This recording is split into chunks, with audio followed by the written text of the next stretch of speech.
ময়মনসিংহের গফরগাঁওয়ে জামালপুর কমিউটার ট্রেনের পাওয়ার কার সহ 4টি বগি লাইনচ্যুত হয়েছে। এ ঘটনায় ঢাকা ময়মনসিংহ রুটে ট্রেন চলাচল সাময়িকভাবে বন্ধ থাকলেও বর্তমানে বিকল্প পথে চলছে ট্রেন। শুক্রবার সকাল 9টার দিকে ঢাকাগামী জামালপুর কমিউটার ট্রেনটি গফরগাঁও স্টেশনে প্রবেশের আগ মুহূর্তে হঠাৎ বিকট শব্দ হয়। এরপর ইঞ্জিনের ঠিক পেছনের 4টি বগি লাইনচ্যুত হয়। দুর্ঘটনার পর ট্রেনটি থেমে যায় এবং যাত্রীদের মধ্যে কিছু সময়ের জন্য আতঙ্ক ছড়িয়ে পড়ে। ঢাকা থেকে ময়মনসিংহ রেল লাইন সংযোগ বিচ্ছিন্ন হয়ে থাকে, সেজন্য আমাদের চাইছিলাম আরও এর আগে রিকোয়েস্ট করা হয়েছিল যে ডবল লাইনের জন্য, কিন্তু সরকার এখনো একটা উদ্যোগ নেয় নাই।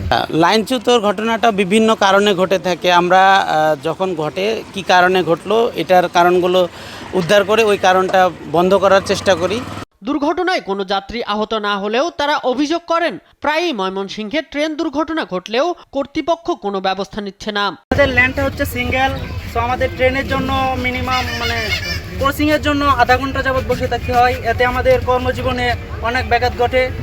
রেলওয়ে কর্তৃপক্ষ জানায় লাইনচ্যুত বগি উদ্ধার এবং রেলপথ সচল করতে উদ্ধারকারী ট্রেন এরই মধ্যে কাজ শুরু করেছে। যত দ্রুত সম্ভব উদ্ধার কাজ শেষ করার চেষ্টা করব এবং কিছু ট্রেন আটকা আছে এবং বিকল্প রুটে আমাদের ট্রেন যোগাযোগ চালু আছে, শুধুমাত্র তিস্তা এবং মহুয়া ট্রেনটা আটকা আছে। ময়মনসিংহ হতে বিভিন্ন রুটে 12 জোড়া ট্রেনে প্রায় প্রতিদিন 8000 যাত্রী চলাচল করে। প্রায়ই এমন দুর্ঘটনায় ভোগান্তি পোহাতে হচ্ছে তাদের। শামীম হোসেন, নিউজ ডেস্ক, দেশ টিভি।